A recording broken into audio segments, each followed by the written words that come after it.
빌립보서 3장 4절에서 6절까지 읽어드리겠습니다.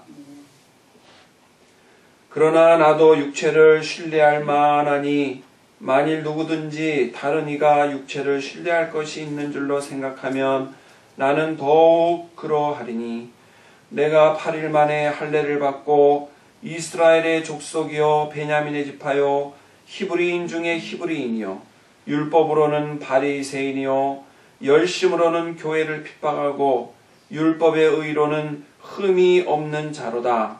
그러나 무엇이든지 내게 유익하던 것을 내가 그리스도를 위하여 다 해로 여길 뿐이니라. 아멘. 오늘은 이 본문 말씀을 통해서 사도 바울이 어떤 것을 버림으로 새로운 것을 얻게 됐는지 함께 묵상하기를 원합니다. 우리는 무언가를 얻기는 원하지만은 버릴 줄을 몰라요. 버릴 때 얻을 수가 있는 것이죠. 그런데 전부 다 끌어안고 얻기만 원하고 버리지를 않는다면 더 많은 것들을 얻을 수가 없습니다. 왜 그럴까요? 우리가 받을 수 있는 게 한계가 있어요. 광주리에 한계가 있죠? 좋은 거를 받기 위해서는 쓸모없는 거를 버려야 광주리에 좋은 것들을 많이 채울 수 있는 것이죠. 바로 사도 바울은 자기가 정말 능력이 있고 내세우고 훌륭한 그러한 조건을 가지고 있었던 과거의 모든 자랑거리들을 다 버리는 순간에 예수 그리스도의 구속의 은혜가 들어와서 내 삶에 풍요가 있고 기쁨이 있고 감사가 있고 하나님의 은혜 안에 거하는 자가 됐다는 것을 고백하고 있습니다. 그렇다면 사도 바울이 어떤 것들을 버렸나? 정말 세상적으로 볼 때는 자랑할 것이요 뽐낼 것이요 누구에게도 뒤지지 않는 것들 중에 무엇을 포기하고 버렸기에 주님의 은혜와 그리스도의 사랑을 충만하게 누릴 수 있었는가를 통해서 우리가 우리의 삶을 만들어갈 때 무엇을 버리고 무엇을 사모해야 될 것인가, 이거를 한번 결단을 하는 시간을 갖기를 원해요. 오늘 말씀해 보니까 많은 사람이 자신의 육신의 자랑으로, 육신의 소욕으로 과거를 자랑한다 그랬어요. 근데 사도 바울도 과거에 자기가 자랑할 거리가 많이 있었다고 말해요. 그런데 그거를 포기하고 버렸다는 것이죠. 어떤 자랑거리가 있었는가 한번 볼까요? 그 첫째가 5절에 보니까 난지 8일 만에 할례를 받았다고 이야기를 해요. 이 말은 유아 세례를 받은 것이나 같은 것이죠. 오늘날에는 이 할례라는 제도가 없어졌어요. 그러나 이 시대에는 할례를 받았다는 것은 하나님의 택한 백성이요 하나님이 인침을 받았다는 중요한 기준이 되는 것이었습니다. 그래서 이 할례를 받은 자와 안 받은 자는 많은 차이가 있었던 것을 볼 수가 있습니다.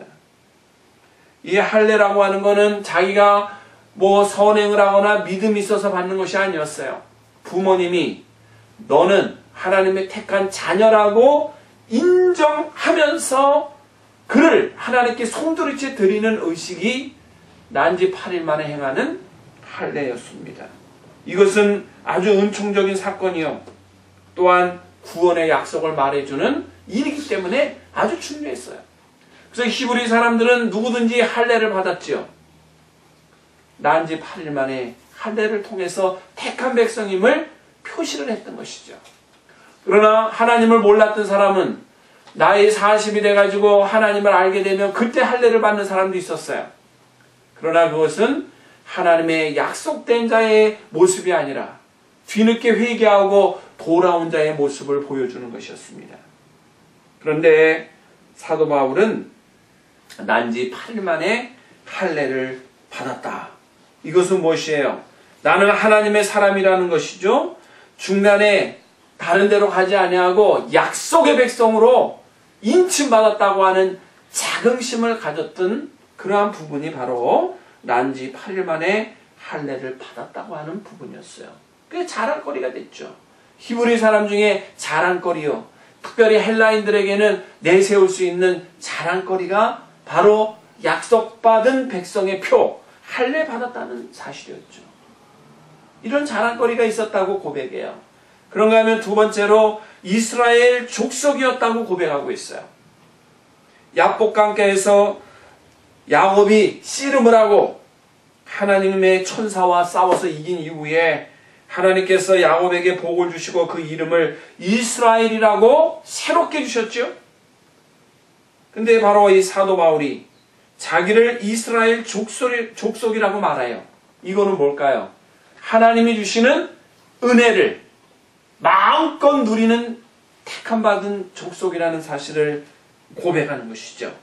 야곱의 자손이라는 것을 말하는 거예요. 그러니까 사도 바울은 이스라엘 족속이었다고 말하고 있어요. 세 번째는 베냐민 지파라고 말합니다. 베냐민이라는 말이 무슨 뜻이에요? 사랑받는 자라는 뜻이에요. 사랑받는 자. 우리가 누군가를 아는 순간에 사랑받기 원해요. 물론 내가 사랑하죠. 자식도 사랑하고 이웃도 사랑해요. 그러나 사랑하는 것보다는 사랑받기를 더 원하는 것이 우리 사람들의 공통점이에요. 저분이 나를 알아주는가, 인정해주는가, 나를 사랑해주는가. 이거는 굉장히 중요한 일이에요. 베냐민이라고 하는 말은 사랑받는 자, 이런 뜻이죠. 그런데 사도 바울은 자기가 베냐민 지파의 사람이라고 말하고 있어요. 이것은 무엇일까요? 야곱의 12 아들 중에서 가장 사랑받았던 막내, 그리고 야곱의 사랑하는 아내 라알이 낳아준 아들이에요. 그리고 베냐민의 후손 중에서는 이스라엘의 초대왕 사울이 탄생을 했어요. 그래서 이 바울도 바울이라는 이름으로 만들어기 전에는 사울이라고 그랬단 말이에요. 왜? 베냐민 지파의 후손 중에 첫째 이스라엘 왕이 사울이었기 때문에 그 부모가 네 이름을 사울이라고 짓자 해서 사울이라고 됐던 것이죠. 그러니 얼마나 이것이 자랑스러운 것일까요? 훗날 메시아의 혈통이 된다고 하는 그 축복, 이거는 무엇과도 바꿀 수 없는 자랑스러운 일이죠. 이렇게 자기는 혈통적으로나 또는 영적으로나 자기는 자랑거리가 있었다고 고백하고 있어요. 네 번째로 보니까 5절 하반절에 히브리인 중에 히브리인이라 이렇게 말해요. 이 말은 무슨 말일까요? 당시 헬라권에 사는 히브리인들이 많이 있었어요. 그런데 자기네 말인 히브리 말을 잊어버리고 헬라 말을 쓰고 있었다고요. 그 이유는 뭘까요? 구약의 말라기 시대가 끝나고 약 400년 동안 공백기가 있었어요. 그 다음에 마태복음부터 시작되는 신약의 시대가 열렸어요. 그 공백기 400년 동안에 헬라 문화가 들어왔고 헬라의 통치자가 히브리 민족을 다스렸어요. 그러면서 400년이 지나면서 히브리 민족들이 전부 다 언어를 잃어버리고 문화를 잃어버려요. 그래서 헬라 문화와 헬라 영향권에서 살게 됐던 것이 히브리 민족들의 후손이었죠. 마치 우리 대한민국 사람들이 일제시대 36년 동안 억눌리면서 우리말을 못 쓰게 하고 일본말 가리키기도 하고 핍박을 해서 이름도 일본말로 바꾸도록 했잖아요. 민족 말살 정책을 썼어요. 그래서 36년 동안에 이름을 일본말로 바꾼 분도 있고 일본말 배워가지고 유창하게 하는 분이 많아요. 36년 동안 식민지 생활했는데도 그러한 민족 정기를 빼앗아가는 일들이 있었어요. 그런데 히브리 민족은 400년 동안 어떻게 했어요? 나라를 잃고 문화를 뺏기고 모든 세력에 뺏김을 받았어요. 그런 가운데서 말을 잊어버렸어요. 처음 사람들은 자기 말을 알았는데 그 다음 세대, 또 그 다음 세대가 태어나면서 말을 잊어버린 것입니다.